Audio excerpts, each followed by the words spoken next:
വീണ്ടും അതേ സാരി മുടി കൊണ്ടങ്ങ് മൂടിയേര്. എന്താ അവിടെ വേറെ സാരിയൊന്നുമില്ലേ? ഈ ഒരൊറ്റ സാരിയേ ഉള്ളോ? എന്തൊരു മെസ്സാണ്. അതെ, അത് സത്യമാണ്. ഇപ്പോൾ നിങ്ങൾ പ്രണയിക്കുന്നതുകൊണ്ട് സാരികളെ കുറിച്ച് നല്ല ഐഡിയ ഉണ്ട്. വെറുതെ തമാശ പറയല്ലേ. നിന്നോട് ഞാൻ പറഞ്ഞില്ലേ ഇന്ന് ആ പയ്യൻ കാണാൻ വരും. കഴിഞ്ഞ മാസം ഞാൻ തന്ന സാരി കൊടുക്ക്. അവൻ അതിന് എന്നെയാണ് കാണാൻ വരുന്നത്, എന്റെ സാരിയല്ല. ഓ, പറഞ്ഞാലും മനസ്സിലാവില്ല. പറഞ്ഞ പോലെ ചെയ്യ്. ആ സാരിയും കൊടുക്ക്. ഇതെന്തുവാ പ്ലീസ്. ഓക്കെ. അവൻ വന്നു. ആ സാരി ഒന്ന് കൊടുക്കാമോ?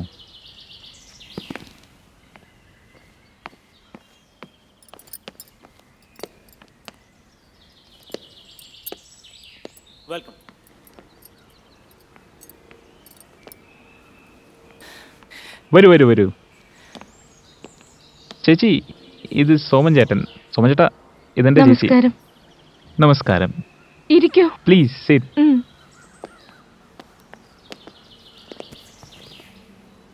നിങ്ങൾ സംസാരിച്ചോ, ഞാനൊന്ന് വെളിയിൽ പോയിട്ട് വരാം. Okay, bye bye.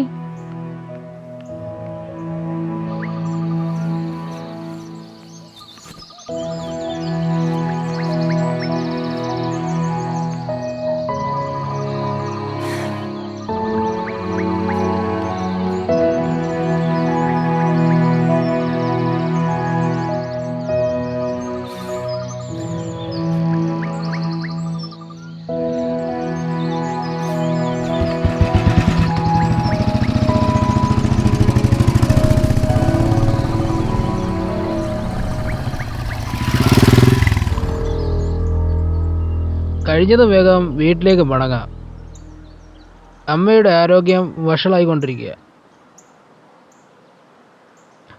വീട് വിൽക്കാതെ ഞങ്ങൾക്ക് മറ്റൊരു പോം വഴിയും ഇല്ല എന്നതാണ് എൻ്റെ അവസ്ഥ.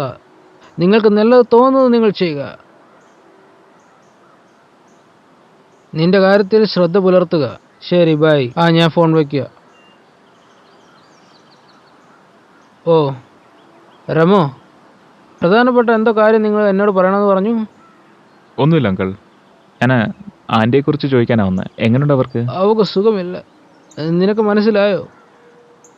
അവൾക്ക് തീരെ സുഖമില്ല. നാളെ ഞാൻ അവളെ മുംബൈക്ക് കൊണ്ടുപോകും. നിന്നെക്കുറിച്ച് പറയും. എല്ലാവർക്കും സുഖമാണോ? കുഴപ്പമില്ല, ഞാൻ ഇറങ്ങുവാ. നീ ഇറങ്ങുവാണോ? ശരി ശരി ശരി, ഓക്കെ.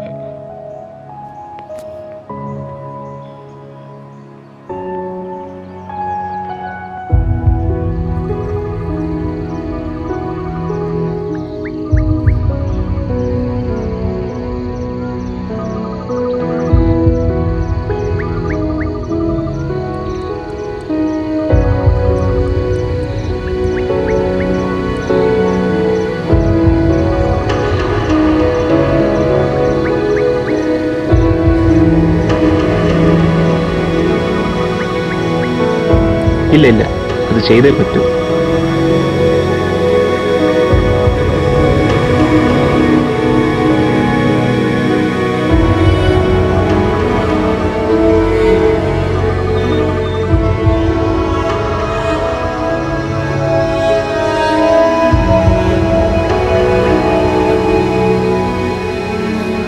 അത് ശരി.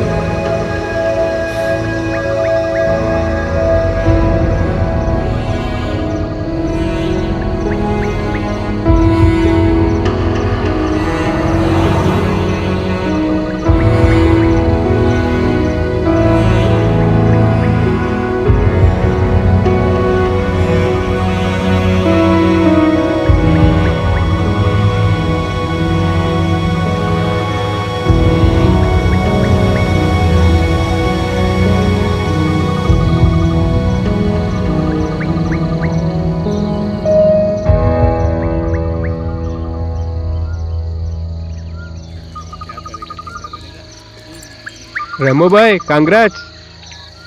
നിങ്ങളുടെ സിസ്റ്ററിന്റെ വിവാഹം മുഴുവൻ കലിപൊങ്കലെ ഏറ്റവും വലിയ വിവാഹമായിരിക്കും.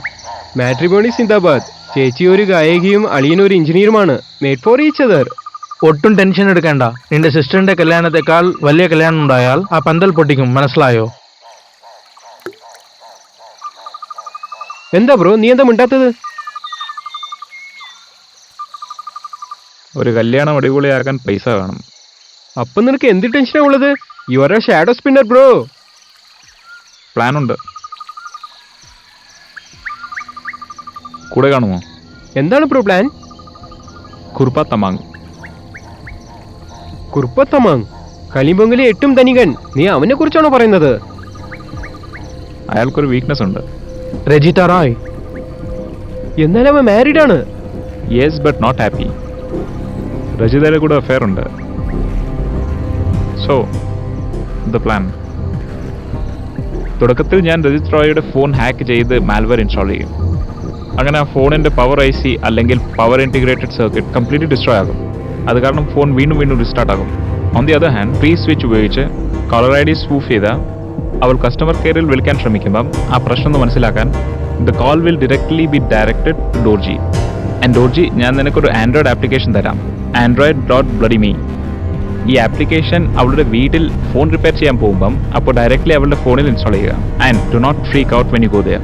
ഒരിക്കലും അവർ സന്ദേഹിക്കരുത്. Remember guys, this is the biggest hack of my life. Everything needs to be perfect. Everything. I have come from service center. You called me yesterday? Oh, yes. Can I see your phone? Yes. Thank you. Can I get some water? Yes. Wait. Now this android.bloody.me ഈ app സിസ്റ്റത്തിൽ install ചെയ്യുമ്പം അതുടൻ തന്നെ self മോഡിൽ പ്രവർത്തിക്കാൻ തുടങ്ങും. And ആ cellphone network completely freeze ആകും. പിന്നെ അവർക്ക് കോൾ SMS ഒന്നും വരില്ല. But there is a catch. ഈ time code will run in loop only for 2 hours. പക്ഷെ നമ്മുടെ കയ്യിൽ 2 മണിക്കൂറേ ഉള്ളൂ. അതിനുള്ളിൽ എന്തെങ്കിലും ചെയ്യണം. പക്ഷേ ഇത്രയും കഷ്ടപ്പെട്ട് മൊബൈൽ ഫോൺ ഹാക്ക് ചെയ്യാൻ എന്തിനു പോകണം? എനിക്ക് കാര്യം മനസ്സിലാവുന്നില്ല. അതാണ്, എല്ലാ ഓൺലൈൻ ട്രാൻസാക്ഷൻസിലും ഒരു OTP ജനറേറ്റ് ആകും, പിന്നെ ഒരു നോട്ടിഫിക്കേഷൻ വരും, പിന്നെ രജിത റോയുടെ നമ്പറിന്റെ കൂട്ടുള്ള എക്സാക്ട്ലി ഒരു ക്ലോൺ നമ്പർ എപ്പോഴും നമ്മുടെ കൂടെ ഉണ്ടല്ലേ. ബാങ്ക് അക്കൗണ്ട് ഹാക്ക് എന്ന് വെച്ചാ ബ്രോ തമാശ പറയരുത്. നമ്മൾ ബാങ്ക് അക്കൗണ്ട് ഹാക്ക് ചെയ്യുന്നത് എളുപ്പം പരിപാടിയല്ല. എളുപ്പമല്ല, പക്ഷേ ഇമ്പോസിബിളും അല്ല. ആൻഡ് ഇവിടെയാണ് അഡ്വാൻസ് മിഷൻ വരുന്നത്. ഒരു ഫേക്ക് മെയിലിൽ നിന്നും ഒരു ഫേക്ക് ലിങ്ക് ജനറേറ്റ് ചെയ്ത് അത് ജനറൽ ലിങ്കുമായിട്ട് മാസ് ചെയ്യും. ആൻഡ് ഇവിടുത്തെ സേഫസ്റ്റ് ലിങ്ക് ക്രേസി ബസാറാണ്. Because this woman Rajitha Roy is a complete shopping free. ഓരോ ദിവസവും പുതിയ പുതിയ കാര്യങ്ങൾ കണ്ടെത്തി ഷോപ്പിംഗ് ചെയ്യും. ഇതാണ് അവളുടെ ശീലം. അതിനാൽ ഒരു ഓൺലൈൻ ഷോപ്പിങ്ങിൻ്റെ ഡിസ്കൗണ്ട് ലിങ്ക് അവൾ ഒരിക്കലും ഇഗ്നോർ ചെയ്യില്ല. She will definitely fall for it. And once ഈ ഫേക്ക് ലിങ്കിൽ അവളുടെ കാർഡ് ഡീറ്റെയിൽസ് എൻ്റർ ചെയ്താൽ ഒരു OTP ജനറേറ്റ് ആകും ആൻഡ് ഒരു SMS. കറക്റ്റ്. അപ്പോൾ നീ ആ പൈസ അവൻ്റെ അക്കൗണ്ടിൽ നിന്നും നമ്മുടെ അക്കൗണ്ടിലേക്ക് ട്രാൻസ്ഫർ ചെയ്യുമല്ലേ? 10 ലക്ഷം രൂപ.